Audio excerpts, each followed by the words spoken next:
کچھ میڈیا والے چند پیسوں کی خاطر جھوٹ پھیلاتے، دھرم کی لڑائیاں کرواتے اور لوگوں کی جان، مال اور عزتوں سے کھیلتے ہیں۔ شعیب نے کہا، مجھے سچ میں نہیں پتا، تم لوگ بتاؤ تو صحیح بات کیا ہے، مجھ سے کچھ غلطی ہوئی کیا؟ انیل کہتا ہے غلطی، اور خوب زور سے ہنستے ہوئے کہتا ہے تو ابھی پوچھ رہا تھا نا کہ سریش اور مکیش نے بھی تجھے کوئی جواب نہیں دیے؟ تو یہیں رک، میں ان دونوں کو بھی ابھی یہاں لے کر آتا ہوں۔ بھائیو، شعیب ہم سے پوچھ رہا ہے کہ ہمیں کیا ہوا ہے، چلو ذرا اسے بتاتے ہیں کہ کیا ہوا ہے۔ کل گزری ہوئی شام کے حادثے میں مارکیٹ میں اس کے دھرم کے ماننے والوں نے کیا کیا، اور یہ ہم سے پوچھ رہا ہے کہ کیا ہوا۔ سریش اور مکیش انیل کی اس بات پر مسخری بھرے انداز میں ہنستے ہیں۔ پھر انیل شعیب سے کہتا ہے، جاؤ جا کر نیوز چینل دیکھو، تب پتا چلے گا کہ کس طرح سے تم لوگ انسانیت کے دشمن ہو۔ سریش اور مکیش انیل کی اس بات پر کہتے ہیں، ہاں ہاں انیل ٹھیک ہی کہہ رہا ہے، تم سب دہشت گرد ہوتے ہو، دہشت گرد۔ شعیب ان تینوں سے پھر سے ایک سوال کرتا ہے، تم ہندو ہو اور میں مسلمان، کیا اس بات کی خبر ہمیں آج ہی ہوئی ہے؟ شعیب کے اس سوال پر انیل کہتا ہے، نہیں نہیں، بلکہ یہ تو ہمیں پہلے ہی سے پتا ہے۔ شعیب نے کہا، پھر آج ہمارے بیچ یہ دھرم کب سے پیدا ہو گیا؟ مکیش کہنے لگا، دنیا بھر میں کیا ہو رہا ہے یہ جاننے کا میڈیا ہی ایک ذریعہ ہے، اس لیے میڈیا نے کہا ہوگا تو سوچ سمجھ کر ہی کہا ہوگا۔ شعیب مکیش کی بات کو دھیان سے سننے کے بعد کہتا ہے، مجھے معاف کرنا یار، تم نے آج کی خبر پر تو دھیان دیا، پر کیا کبھی ان خبروں پر بھی تم نے دھیان دیا کہ جب اسی میڈیا کی وجہ سے کتنے ہی بے گناہ مسلمانوں اور بے قصور لوگوں کو پکڑا جاتا ہے اور کچھ سالوں بعد عدالت انہیں باعزت بری کر دیتی ہے؟ انیل شعیب سے کہتا ہے، زیادہ تر میڈیا مسلمان کو ہی دہشت گرد بولتی ہے، اب اتنے سارے لوگ جھوٹ تو نہیں بول سکتے۔ شعیب پھر سے مسکراتے ہوئے کہتا ہے، بھائیو ایک بات تو مان کر چلو، دہشت گرد کا کوئی دھرم نہیں ہوتا اور دہشت گرد کی کوئی پہچان نہیں ہوتی۔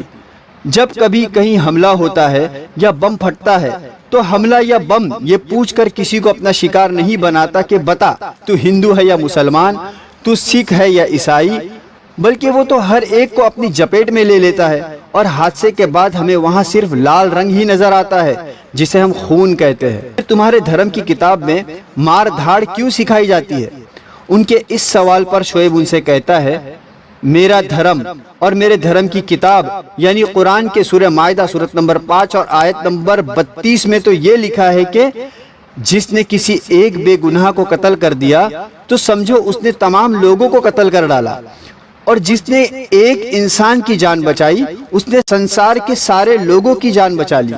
چاہے تو تم چیک کر لو، میرا دھرم اور میرا قرآن تو امن کی تعلیم دیتا ہے، اور یہ تعلیم صرف مسلمانوں کے لیے نہیں ہے بلکہ ساری انسانیت کے لیے ہے۔ شعیب کی گفتگو کو بیچ میں روکتے ہوئے سریش شعیب سے کہتا ہے، تو کیا ہمارا دھرم غلط تعلیم دیتا ہے؟ شعیب نے سریش کے اس سوال کے جواب میں کہا، کوئی دھرم دہشت گردی کی تعلیم نہیں دیتا، ہاں اس دھرم کے ماننے والوں میں کچھ لوگ غلط ہو سکتے ہیں، تو جو بھی غلط کرتا ہے ہمیں اسے اس کے دھرم سے نہیں پہچاننا چاہیے اور نہ ہی اس کی غلطی کی وجہ سے اس کے دھرم کو بدنام کرنا چاہیے۔ انیل، سریش اور مکیش شعیب سے کہتے ہیں، لیکن میڈیا ایسا کیوں کرتی ہے؟ کیوں وہ سچ نہیں بتاتی اور کیوں کسی خاص دھرم ہی کو نشانہ بناتی ہے؟ بڑی ہی مایوسی بھرے انداز میں شعیب ان تینوں سے کہتا ہے، یہ میڈیا جو اصل میں بہت طاقتور ہے لیکن پیسوں اور دباؤ کے وزن کے آگے خود کو بڑا کمزور سمجھتی ہے، کاش یہ میڈیا پیسوں اور دباؤ کے ڈر کو اپنے جوتے کی نوک پر رکھنا سیکھ لے تو پھر کسی بے گناہ کے ساتھ ناانصافی نہیں ہوگی، کسی مجرم کی رہائی نہیں ہوگی، کسی بیٹی کی آبرو نہیں لوٹی جائے گی اور کسی ماں کی گود نہیں اجاڑی جائے گی، پھر نہ کسی دھرم کو بدنام کیا جائے گا اور نہ دھرموں کی لڑائیاں ہوگی، بلکہ جو بھی گنہگار ہوگا لوگ اسے صرف اس کے نام اور کام سے جانیں گے، نہ کہ ہندو اور مسلمان سے۔ لیکن افسوس، یہ بکاؤ میڈیا اپنے چینل اور پیسوں کے لیے لوگوں کی جان، مال اور عزتوں سے کھیلتی ہے۔ پوری اسٹوری یا کہانی جاننے کے لیے دیکھیے میرا یوٹیوب چینل محمود شیخ۔